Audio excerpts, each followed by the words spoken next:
Salut les amis, bienvenue dans cette nouvelle vidéo. Je suis Martin Toucam et c'est un plaisir pour moi de vous retrouver à nouveau pour échanger sur une thématique super intéressante. Donc cette vidéo s'adresse particulièrement aux éleveurs du porc parce que l'heure est grave et il est de notre responsabilité de vous édifier sur les risques qui peuvent miner votre activité ou qui sévissent dans votre filière. Il s'agit aujourd'hui principalement de la peste porcine africaine qui a été détectée très récemment en Ouganda avec les confirmations d'analyse de laboratoire au Nigeria, mais également au Cameroun. Donc, nous avons jugé nécessaire d'attirer l'attention des éleveurs africains sur cette thématique qui est d'actualité et qui va envoyer beaucoup de personnes au chômage. Alors, si tu regardes cette chaîne pour la première fois, je te souhaite la bienvenue sur la chaîne YouTube de Vedagro Conseil. Je suis Martin Toucam et sur cette chaîne, nous partageons avec vous notre passion de l'agro-pastoral. Nous partageons également avec vous les opportunités qu'offre le secteur agro-pastoral pour la communauté africaine. Nous partageons avec vous les difficultés qu'on rencontre au quotidien dans ce secteur-là. Et surtout, nous vous donnons les conseils et l'accompagnement nécessaires pour réussir votre projet dans le domaine agro-pastoral. Alors, malgré la thématique qui se veut douloureuse, je suis quand même content de vous retrouver. Je suis dans la localité de Djolé, en pleine forêt, comme vous pouvez le constater. Donc, nous sommes ici dans le cadre d'un projet intégré où la promotrice a déjà commencé avec la production végétale. Nous regardons le volet production animale. Parce que comme vous le savez bien évidemment, ça fait partie de nos services. Vous accompagner dans la mise en place de vos projets. Donc cet accompagnement-là se passe généralement par des consultations, comme nous le faisons bien évidemment en ligne, par les audits pour ceux qui sont déjà en activité, par les formations pour ceux qui sont en activité ou qui souhaitent se lancer. Aïe aïe aïe, les choses de la forêt. Ou bien par l'étude des sites comme nous le faisons ainsi et l'accompagnement bien évidemment pour la mise en place de vos projets. Alors c'est dans ce cadre-là que nous sommes rendus aujourd'hui dans la localité de Djolé. Et nous avons profité de cette occasion pour vous édifier sur la peste porcine africaine. Alors, c'est quoi la peste porcine africaine? Comment elle se manifeste et comment la prévenir? En fait, la peste porcine africaine est une maladie rouge du porc causée par un virus de la famille des alphaviridae. Sur le plan clinique, elle se manifeste principalement par les signes rouges, d'où la dénomination de maladie rouge, c'est-à-dire la rougeur de la peau, mais également le manque d'appétit, l'anorexie et surtout les fortes mortalités. C'est souvent à ce niveau même que plusieurs éleveurs tombent. Parce que comme on dit que la peste porcine africaine tue à 100%, quand le gars n'a pas les mortalités, il dit que non, quand il n'a pas les mortalités à 100%, il dit que c'est pas la peste. Il dit que non, on a dit que la peste tue à 100%, ça doit être une maladie. Il y a eu ce débat l'année dernière avec un éleveur que pour finir même, il a perdu tous ses animaux. Quand il disait que je suspectais la peste, il dit que non, comme ça ne tue pas là, ça ne peut pas être la peste. Bon, ça c'était une parenthèse. Donc sur le plan clinique, ça se manifeste par les signes rouges. Vous aurez les animaux avec la peau complètement rouge ou les extrémités des oreilles rouges. Les animaux que du jour au lendemain ne mangent pas. Pour les animaux gestants, vous allez observer les mortalités. Et de temps à autre, en fonction de la forme clinique, vous pouvez observer soit une forte mortalité, soit une mortalité un peu plus faible dans les formes chroniques. Donc, généralement, on a trois formes. On a la forme subaiguë, où les animaux vont mourir sans présenter pratiquement pas de signes. Vous vous réveillez le matin, vous venez, vous trouvez 5, 10, 20 points morts. Il y a la forme aiguë, où les animaux vont mourir en 24-48 heures. Et il y a les formes chroniques, qui est la forme que moi, j'ai déjà eu à affronter quand j'étais dans ma ferme, quand j'étais étudiant dans ma propre ferme. Ça, c'était à Baganté. Pour ceux qui me connaissent, ils connaissent sûrement cet épisode de ma vie où j'ai perdu tout mon cheptel de porc à cause d'une bête erreur, quoi.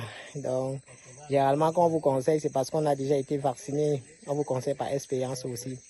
Donc, sous cette forme-là, vous aurez des animaux qui vont présenter tous les signes de la maladie, mais ils ne vont pas mourir. Ils vont traîner sur un mois, vous aurez les 1-2 morts, mais ils vont toujours finir par mourir. Mais il y a aussi quelques animaux qui peuvent survivre sous cette forme-là. Généralement, ils ne refont plus la maladie, mais ils portent l'agent pathogène, ils portent le virus. Ce qui fait que si vous avez par exemple un animal qui a survécu à la peste et que vous introduisez les nouveaux animaux, le gars, lui, ne va pas mourir, mais il risque de transmettre le virus à ces nouveaux animaux-là et eux, ils vont mourir. Donc, ça, c'était pour ce qui est des signes cliniques. Comment alors l'éviter? Donc, ce qui est marrant sur la peste porcine africaine, c'est qu'il n'y a pas encore de vaccin et il n'y a pas de traitement. Donc, tu comprends que si ça t'arrive là, c'est mal passé, quoi. Le veto va te conseiller toute sa volonté. S'il ne fait pas d'analyse laboratoire, il va commencer à dire que bon, ça peut être le rouget, on essaye ça, on essaye ci. Mais à la fin de la journée, tu vas tout perdre parce que comme il n'y a pas de traitement, si c'est la peste, bien évidemment, tu seras obligé de tout recommencer à zéro. Donc là, il n'y a pas de traitement, il n'y a pas de vaccin. Comment alors faire pour l'éviter? Nous avons déjà tellement parlé de ces méthodes de prévention sur cette chaîne. Nous avons tellement insisté déjà en parlant sur les vidéos sur le choix du site, en parlant de la biosécurité. Et nous allons y revenir dessus aujourd'hui. La répétition est la mère de la science et nous n'allons pas nous fatiguer à nous répéter tant que vous n'avez pas compris et mettre en application ces mesures-là pour protéger vos investissements. Raison pour laquelle nous revenons encore sur cette thématique aujourd'hui. La principale méthode pour éviter la peste porcine, c'est la biosécurité, qui est tout simplement l'ensemble des mesures que vous devez mettre en place dans votre élevage pour éviter l'introduction de ce virus, comme tous les autres microbes déjà. Alors, terre à terre, pendant cette période de crise, qu'est-ce qu'il faut faire sur le plan biosécuritaire? La première chose que vous devez faire, éviter les visites, que ce soit de vos amis, que ce soit des autres éleveurs, que ce soit du vétérinaire et surtout des commerçants de porc. Évitez ces visites. Pendant cette période, si vous voulez introduire un nouveau animal dans votre ferme, pratiquez la quarantaine. Mettez l'animal en observation pendant au moins 40 jours. S'il était contaminé, il va manifester les signes de la maladie. Et ça peut vous permettre d'éviter le pire, c'est-à-dire de décimer tout votre cheptel. Pendant cette période, contrôlez vos sources de ravitaillement, c'est-à-dire des aliments. Si vous faites des aliments dans les provenderies communes, allez-y avec vos propres sacs. Lorsqu'on finit de faire vos aliments, vous portez, vous rentrez dans vos fermes avec. Ne laissez pas l'aliment traîner à la provenderie. Ne laissez pas vos sacs traîner à la provenderie. Parce qu'il suffit qu'on prenne un sac qui provient d'une ferme infectée. On met votre aliment à l'intérieur pour que le risque de retrouver le virus chez vous devienne très très élevé. Il suffit que vos sacs traînent à la provenderie. On pose d'autres sacs dessus qui proviennent des fermes infectées pour que vous vous retrouvez dans les problèmes. Raison pour laquelle vous devez faire votre aliment et rentrer directement à la ferme avec. Pour mes amis qui se débrouillent et qui utilisent la dresha, s'il vous plaît, s'il vous plaît, s'il vous plaît, si vous pouvez au moins arrêter un peu pendant cette période, ça serait bien. Sinon, allez vous approvisionner directement auprès de la brasserie. Ça voudrait dire que quand la graisse sort de l'usine, que vous preniez directement pour votre ferme. Ne laissez pas qu'on a entreposé cela en route avant d'aller collecter encore. Parce que n'oubliez pas, nous sommes en saison des pluies. Et durant cette saison, il y a les pluies qui favorisent déjà la multiplication des microbes. Il y a les eaux de ruissellement qui transportent tous les microbes pour se balader avec. Et généralement, les déchets que vous utilisez sont stockés dans les conditions terribles. Ce qui fait que il n'y a rien qui garantit la qualité, quoi. Et enfin, renforcer l'hygiène au niveau de vos bâtiments. Renforcer l'utilisation du matériel de protection individuelle. L'utilisation du matériel d'équipement du personnel. Pour ceux qui sont dans l'élevage industriel, assurez l'étanchéité de vos bâtiments. Sécurisez votre site pour contrôler la circulation des personnes et des biens. Votre site d'élevage n'est pas un site touristique où tout le monde doit venir se balader, où tous les animaux doivent passer comme ils veulent. Si vous êtes dans l'élevage industriel et que vous avez vos moyens, mettez sur pied une barrière. Ça va vous permettre de protéger votre investissement. Si vous n'avez pas les moyens, mettez les barrières avec les moyens de bord, les airs vifs. Mettez les barrières avec des planches et des bambous de Chine. Tout ce qui vous permet de contrôler les points d'accès sur votre site. Tout ce qui vous permet de contrôler la circulation des animaux sauvages sur votre site, des animaux domestiques. Vous devez être capable de connaître qui entre sur votre site. Il est passé par où? Quand est-ce qu'il est passé? Et par où il est ressorti? C'est très très important pour la sécurité de vos investissements. Ne laissez plus vos efforts aller en fumée, partir en fumée.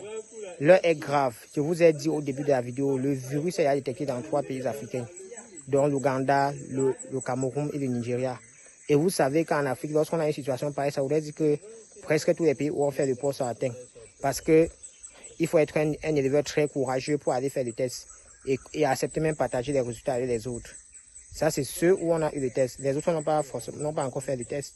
Les autres ont même eu la maladie, sûrement, ils n'ont même pas déclaré. Donc, si vous êtes membre de cette communauté, protégez votre investissement.